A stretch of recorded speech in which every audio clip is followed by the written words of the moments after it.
السلام عليكم ورحمة الله وبركاته. بسم الله الرحمن الرحيم. الحمد لله وكفى وسلام على عباده الذين اصطفى. أما بعد، أعوذ بالله من الشيطان الرجيم. بسم الله الرحمن الرحيم.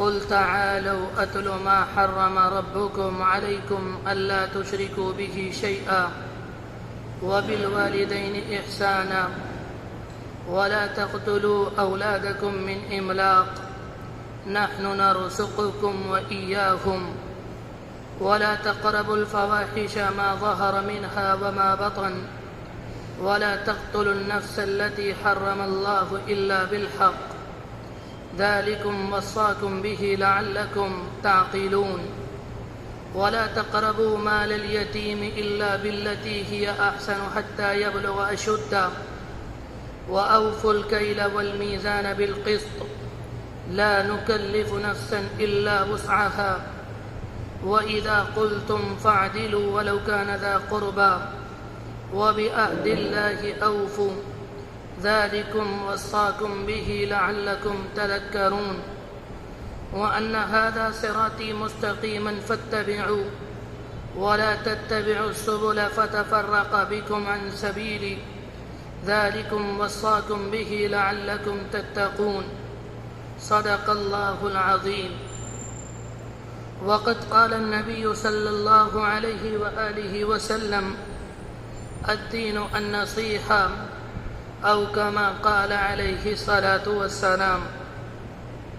بہت ہی عزت و احترام کے مستحق میرے بزرگوں، قابل قدر دینی اور ایمانی بھائیوں، میں نے آپ کے سامنے قرآن مجید کی 3 آیات تلاوت کی. قرآن مجید کی یہ آیتیں بڑی اہم ہیں. ان آیتوں کے اندر اللہ تبارک و تعالی نے بڑی فضیلت بیان فرمائی. ان 3 آیتوں کے اندر جو احکامات بیان کیے گئے، ان آیتوں کے اندر تقریباً 8-10 باتیں بیان کی گئیں.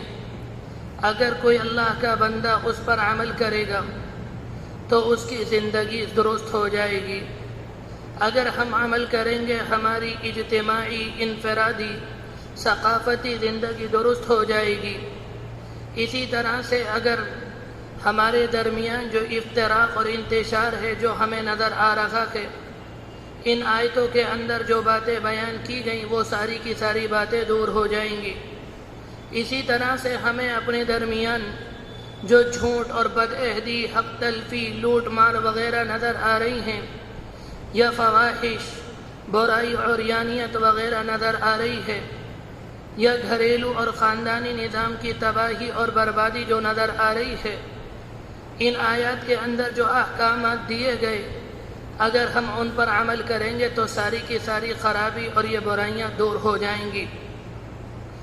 جب صبح میں ہم اٹھیں اور اپنے اپنے کاموں کے لیے جائیں تو قرآن مجید کے ان آیتوں کے اندر جو مضامین ہیں، جو احکامات ہیں، جو باتیں ہیں، ان باتوں کو، ان مضامین کو، ان احکامات کو سامنے رکھ کر ان 3 آیتوں کی تلاوت کر لیا کریں جو آیتیں میں نے ابھی تلاوت کی. جب رات کو سونے کے لیے لیٹیں تو اپنی آنکھ بند کرنے سے پہلے ذرا یہ سوچ لیا کریں ان 8-10 باتوں میں کتنی باتیں وہ ہیں جو میری عملی زندگی کا حصہ بن گئیں اور کتنی باتیں وہ ہیں جو میری عملی زندگی کا حصہ نہیں بنی. کس شعبے میں کمزوری نظر آ رہی ہے اور کس شعبے میں زندگی کے مضبوطی نظر آ رہی ہے. اگر اس طرح سے ہم اپنا جائزہ لیں گے تو ان آیات کے اندر جو احکامات بیان کیے گئے وہ سارے کے سارے ہماری زندگی میں، عملی زندگی میں آ جائیں گے. پھر کیا ہوگا؟ اس کے نتیجے میں ہمیں دل کا سکون، اخلاق کی پاکیزگی، اللہ کی رضا، رسول کی اتباع، دنیا کی عزت اور سرفرازی اور آخرت کی کامیابی اس کے نتیجے میں ہمیں حاصل ہو جائے گی. قرآن مجید کی یہ 3 آیات بہت اہم ہیں. ان آیتوں کی اہمیت کا اندازہ، فضیلت کا اندازہ، عظمت کا اندازہ اس بات سے لگایا جا سکتا ہے عبداللہ ابن مسعود رضی اللہ عنہ بیان کرتے تھے، اگر کوئی انسان اللہ کے رسول علیہ السلام کا ایسا وصیت نامہ دیکھنا چاہتا ہے جس پر اللہ کے رسول علیہ السلام کی مہر لگی ہو، وہ قرآن مجید کی ان 3 آیتوں کی تلاوت کر لیا کرے، اس لیے کہ ان آیتوں میں وہ وصیتیں موجود ہیں جو اللہ کے رسول علیہ السلام نے اللہ کے حکم سے اپنی امت کو کی۔ اسی طرح سے اللہ کے رسول علیہ السلام کے ایک دوسرے صحابی عبادہ ابن صامت رضی اللہ عنہ بیان کرتے ہیں کہ ہم نے دیکھا کہ اللہ کے رسول علیہ السلام نے ایک موقع پر عام صحابہ اکرام کو خطاب فرمایا اور اس کے بعد کہا، کون ہے جو مجھ سے قرآن مجید کی 3 آیات پر بیعت کرتا ہے؟ پھر آپ نے قرآن مجید کی یہی 3 آیتیں تلاوت کی اور اس کے بعد فرمایا، اگر کوئی اللہ کا بندہ ان 3 آیتوں پر مجھ سے بیعت کرے گا تو اس کا اجر اللہ کے ذمے ہے، یعنی ان آیتوں کے اندر جو احکامات ہیں اسے اپنی زندگی میں لائے گا تو اس کا اجر اللہ کے ذمے ہے۔ اللہ کے رسول علیہ السلام کے زمانے میں آپ کی جو امت تھی وہ صحابہ اکرام تھے۔ صحابہ اکرام کو تو آپ نے ترغیب دی کہ تم ان آیتوں پر عمل کرو، لیکن جو امت آپ کے سامنے نہیں تھی، آپ کے بعد آنے والی تھی، آپ نے ان کو ان پر عمل کرنے کی، ان آیات کے اندر جو احکامات بیان کیے ان پر عمل کرنے کی وصیت فرمائی۔ یہ تنہا اللہ کے رسول علیہ السلام کی وصیت نہیں ہے، بلکہ اللہ تبارک و تعالی نے ان 3 آیتوں میں ہر ایک کے آخر میں یہ الفاظ ذکر فرمائے، ذالکم وصاکم بھی، اور 3 مرتبہ یہ الفاظ ذکر کیے، یعنی اللہ تبارک و تعالی، جس کے معنی یہ ہے کہ اللہ تبارک و تعالی تمہیں وصیت کرتا ہے، اللہ تبارک و تعالی تمہیں تاکید کرتا ہے کہ تم ان تمام باتوں کو اپنی زندگی کے اندر لے کر آؤ اور اپنی عملی زندگی کا حصہ بنا لو۔ ان آیتوں میں جو پہلی بات کا حکم ہے وہ یہ ہے کہ اللہ کے ذات کسی کو شریک نہ ٹھہرانا، اللہ کی ذات میں، اللہ کی صفات میں کسی کو شریک نہ ٹھہرانا۔ شرک ایک ایسا گناہ ہے جس کی معافی نہیں، اس کے علاوہ جتنے جرائم ہیں، اس کے علاوہ جتنے گناہ اور جتنی غلطیاں اور لغزشیں ہیں، اللہ تمام کو معاف کر دے گا، اس لیے کہ قرآن مجید کا بیان ہے، ان اللہ لا یغفر ان یشرک بہ ویغفر ما دون ذلک لمن یشاء۔ اللہ شرک کو معاف نہیں کرے گا، اس کے علاوہ جتنے گناہ ہیں اللہ سب کو معاف کر دے گا۔ قرآن مجید کے اندر کہیں فرمایا، وَمَن يُشْرِكْ بِاللَّهِ فَقَدْ حَرَّمَ اللَّهُ عَلَيْهِ الْجَنَّةَ۔ اگر کسی نے اللہ کی ذات میں، اللہ کی صفات میں کسی کو شریک ٹھہرایا تو اللہ اس پر جنت کو حرام کر دے گا، اس کا ٹھکانہ جہنم ہے۔ یہ مشرک کتنا ہی سخی کیوں نہ ہو، یہ مشرک کتنا ہی عبادت گزار، کتنا ہی با اخلاق کیوں نہ ہو، کتنا ہی حاجی اور نمازی اور پرہیزگار کیوں نہ ہو، کتنا ہی روزے رکھنے والا کیوں نہ ہو، کتنا ہی جہاد کرنے والا کیوں نہ ہو، کتنا ہی ذاکر اور شاکر کیوں نہ ہو، اللہ اس کی مغفرت نہیں کرے گا، اس لیے کہ یہ اللہ کی ذات میں شریک اور اللہ کی صفات میں شریک ٹھہراتا ہے۔ عام انسان تو دور کی بات، میرے بھائیو یاد رکھنا، اللہ بے نیاز ہے۔ اللہ نے قرآن مجید کے اندر براہ راست اپنے پیغمبر کی طرف اشارہ کیا اور کہا، اے پیغمبر آپ اور آپ سے پہلے جتنے انبیاء علیہم السلام اس دنیا میں تشریف لائے، ان میں کسی سے اگر شرک کا جرم سرزد ہو جاتا تو نبوت اور رسالت کے عظیم منصب پر فائد ہونے کے باوجود ان کے تمام اعمال برباد ہو جاتے، ضائع ہو جاتے۔ لقد اوحی الیک والی الذین من قبلک لئن اشرکت، اے پیغمبر اگر آپ سے شرک ہو جاتا، لیحبطن عملک، آپ کے تمام اعمال ضائع ہو جاتے، لتکونن من الخاسرین، اور آپ نقصان اٹھانے والوں میں سے ہوتے۔ میرے بھائیو یہ بات تو ظاہر ہے کہ نبی معصوم ہوتے ہیں، نبی محفوظ ہوتے ہیں، ان سے شرک کا ارتکاب نہیں ہوتا، اس لیے کہ نبی کی نگرانی اور نبی کی حفاظت اللہ براہ راست خود ہوتا ہے۔ جس طرح سے نبوت کے ملنے کے بعد نبی سے غلطی نہیں ہو سکتی، نبی سے کوئی خطا نہیں ہو سکتی، بالکل نبوت سے پہلے کی جو زندگی ہوتی ہے ان میں بھی تمام غلطیوں اور تمام گناہوں سے نبی پاک اور معصوم ہوتے ہیں۔ یہ بات جو کہی گئی اے نبی اگر آپ سے، یہ نبی کے لیے نہیں کہی بلکہ یہ ہمارے اور آپ کے لیے کہی، اگر براہ راست بالفرض نبی سے یہ گناہ ہو جائے تو نبی کی بخشش نہیں، تو میرے بھائیو ہمارا اور آپ کا حال کیا ہوگا؟ پہلی بات تو یہ سمجھنے کہ جو مشرکین مکہ تھے، مشرکین مکہ ایسا نہیں تھے کہ وہ بتوں کی عبادت کرتے تھے۔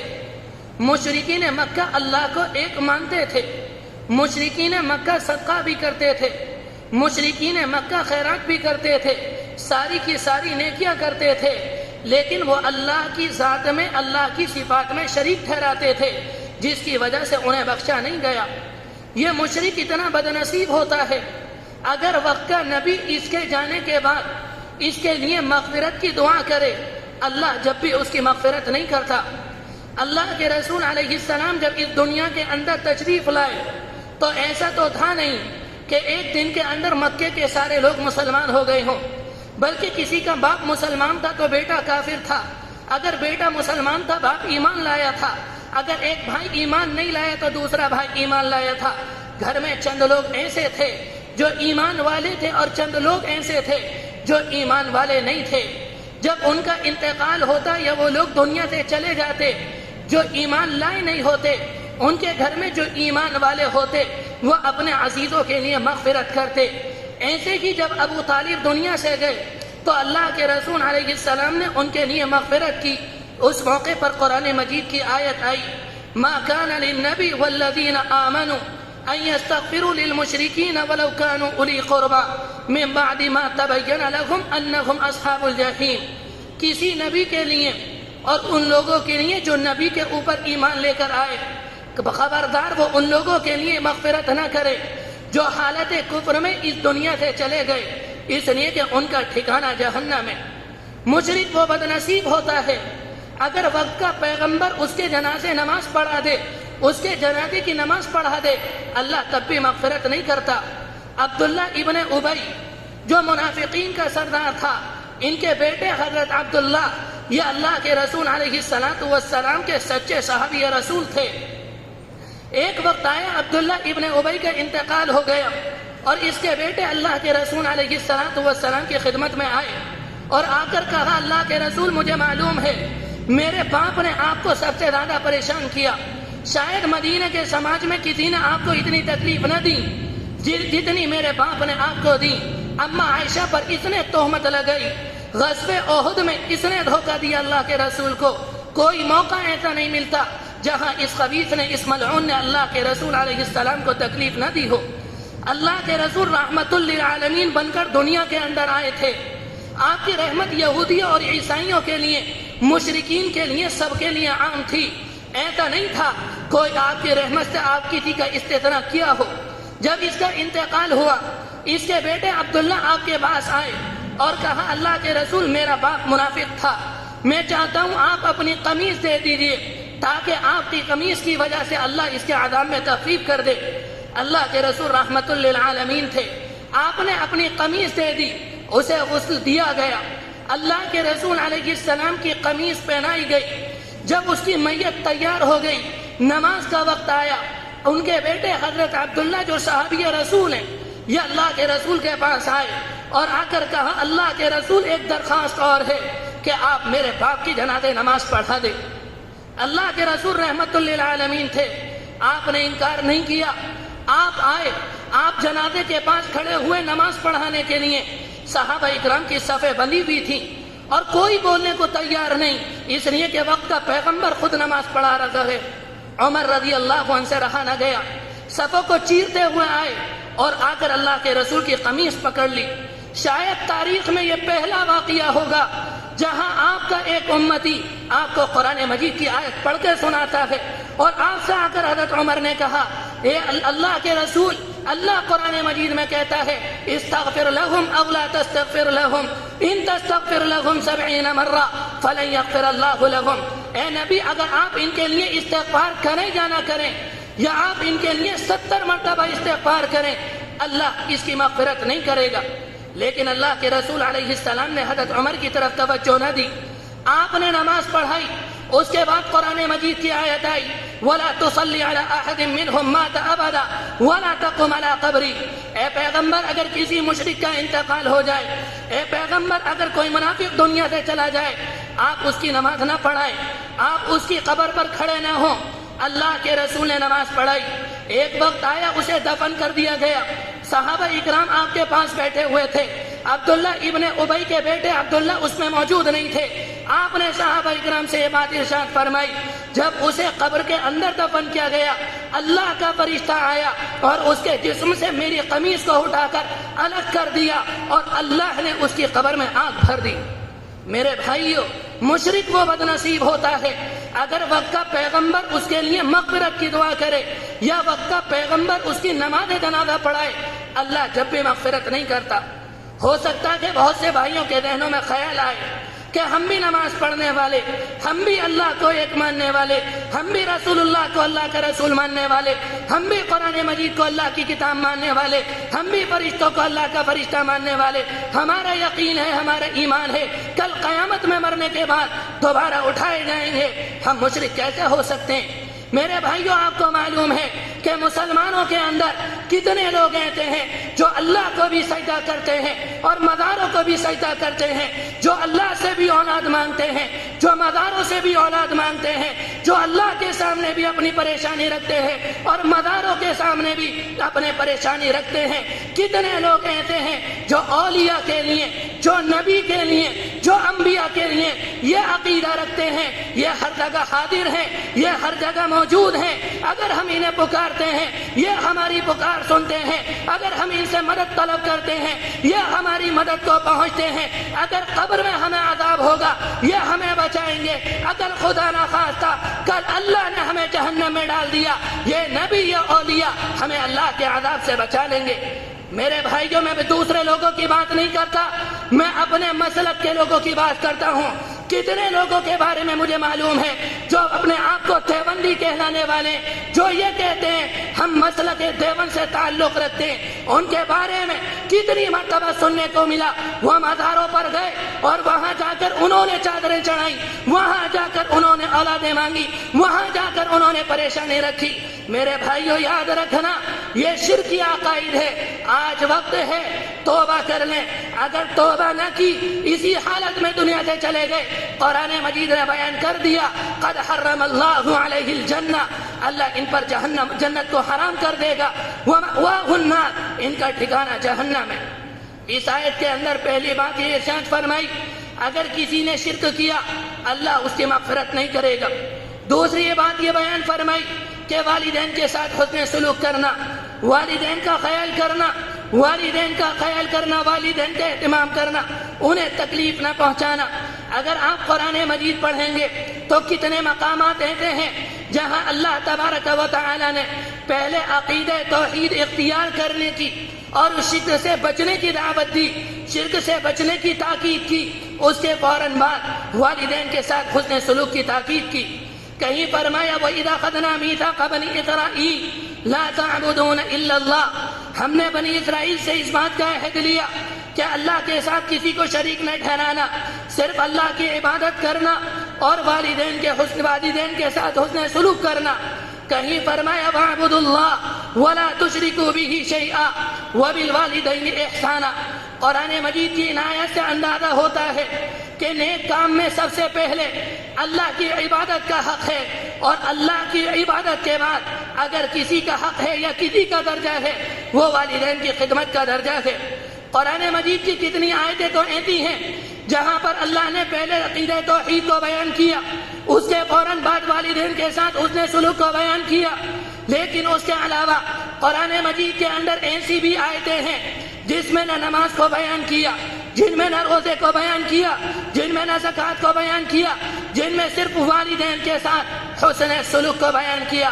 15ویں پارے کی آیت ہے اما یبلغن عندک الکبر احدهما او کلاهما فلا تقل لهما اف ولا تنهرهما وقل لهما قولا كريما واخفض لهما جناح الذل من الرحمة وقل رب ارحمهما كما ربياني صغيرا. 3-4 باتوں کی تاکید کی گئی. اولادوں کو اس آیت میں پہلا حکم یہ ہے، اگر تمہارے والدین بوڑھے ہو جائیں یا ان میں کوئی ایک بڑھاپے کو پہنچ جائے، اپنی زبان سے اف تک نہ کہو۔ مقصد یہ ہے اپنی زبان سے ایسا لفظ نہ نکالو جس سے ان کا دل ٹوٹ جائے، جس سے انہیں ٹھیس پہنچ جائے، جس سے انہیں تکلیف ہو جائے۔ نواسے رسول حضرت حسن رضی اللہ عنہ اس اف کے بارے میں بتایا کرتے تھے یا فرمایا کرتے تھے، اگر کلمہ اف کے نیچے کوئی اور کلمہ ہوتا اللہ اسے بھی حرام کر دیتا۔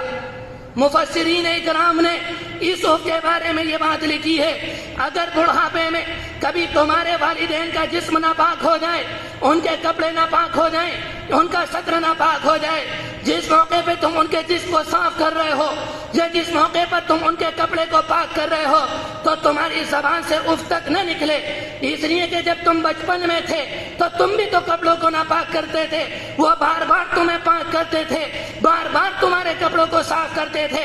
آج انہیں ضرورت ہے اگر تم ان کے کپڑوں کو پاک کرو یا ان کے جسم کو صاف کرو تو تمہاری زبان سے اف تک نہ نکلے۔ اسی آیت کے اندر یہ بات کہی گئی، اگر کبھی غصے میں وہ تمہیں ڈانٹ دیں، وہ تمہیں گالی دے دیں، تم سختی کا جواب سختی سے مت دینا۔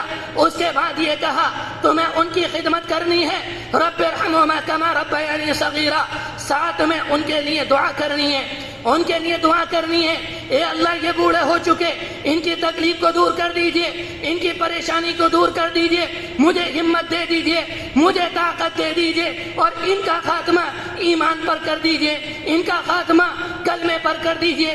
اس طرح کی دعائیں کرنی ہیں، اس لیے کہ تنہا خدمت سے ان کا حق ادا نہیں ہوگا۔ جب آپ ساتھ میں ان کے لیے دعا کریں گے تو تھوڑا بہت حق ادا ہو سکتا ہے۔ علامہ ابن کثیر رحمۃ اللہ علیہ نے اپنی تفسیر ابن کثیر کے اندر ایک واقعہ لکھا ہے کہ اللہ کے رسول علیہ السلام کا زمانہ تھا، آپ کے زمانے میں ایک انسان نے اپنی والدہ کو اپنے کاندھے پر بٹھایا اور بیت اللہ کا طواف کرایا۔ طواف کے بعد اپنے کاندھوں سے اپنی والدہ کو نیچے اتارا اور اللہ کے رسول کے پاس گیا اور جا کر کہا، اللہ کے رسول میں نے اپنی والدہ کو اپنے کاندھوں پر بٹھا کر طواف کرایا ہے، کیا میں نے اپنی والدہ کا حق ادا کر دیا؟ آپ نے فرمایا تمہاری والدہ جو سانس لیتی ہے ابھی تم نے اس کے ایک سانس کا حق ادا نہ کیا۔ میرے بھائیوں جو میرے ہم عمر ہیں، میں ان سے ضرور کہتا ہوں، مغرب کی لعنتی تہذیب کے چکر میں آ کر اپنے والدین کو اپنے کاندھوں کا بوجھ نہ سمجھنا، انہیں اپنی آنکھ کا کانٹا نہ سمجھنا، انہیں اپنے خوبصورت گھر کے لیے عیب نہ سمجھنا۔ ان کے بال ایسے ہی سفید نہیں ہوئے، ان کا جسم ایسے ہی نہیں جھکا، ان کے ہاتھ میں ایسے ہی گڈھے نہیں پڑے، انہوں نے ہمیں سکون پہنچانے کے لیے، انہوں نے ہمیں آرام پہنچانے کے لیے اپنے سیاہ بال سفید کر لیے، انہوں نے اپنے شاندار جسم کو جھکا دیا، انہوں نے ہمیں آرام پہنچانے کے لیے، ہمیں سکون پہنچانے کے لیے محنت کر کے مزدوری کر کے اپنے ہاتھ سخت کر لیے۔ آج جب انہیں ضرورت آئی ہے، آج جب ہم وہ سمجھ رہے ہیں، آج اولاد بڑی ہو گئی، آج اولاد ہماری خدمت کرے گی، کتنی تکلیف کی بات ہے۔ اولاد انہیں آنکھ کا کانٹا سمجھتی ہے، اولاد انہیں اپنے کاندھوں پر بوجھ سمجھتی ہے۔ میرے بھائیوں یاد رکھنا، اگر ہم نے اپنے والدین کو اپنے کاندھوں کا بوجھ سمجھا، اپنی آنکھ کا کانٹا سمجھا یا اپنے خوبصورت گھر کے لیے عیب سمجھا، تو آنے والی نسل ہمارا وہ حشر کرے گی جو ہمارے خاشیے خیال میں نہیں ہوگا۔ اگر کوئی اللہ کا بندہ اپنے والدین کو تکلیف پہنچاتا ہے، وہ اسلام کی تہذیب میں نہیں ہے، وہ مغرب کی تہذیب پر ہے۔ اسلام تو یہ کہتا ہے کہ تم اپنے والدین کو اف تک نہ کہو۔ اگر کسی کا باپ ناراض ہے، اگر کسی کی ماں ناراض ہے، جب تک ماں ناراض ہے، جب تک باپ ناراض ہے، اللہ اس کی عبادت قبول نہیں کرتا، اللہ اس کی نماز قبول نہیں کرتا، اللہ اس کی زکات قبول نہیں کرتا۔ اگر ہم چاہتے ہیں ہماری نماز قبول ہو جائے، ہماری عبادات قبول ہو جائیں، سب سے پہلے والدین کو راضی کریں، بقیہ بات پھر کبھی عرض کی جائے گی۔ جو بات کہی گئی اللہ عمل کی توفیق نصیب فرمائے۔ وآخر دعوانا ان الحمد للہ رب العالمین۔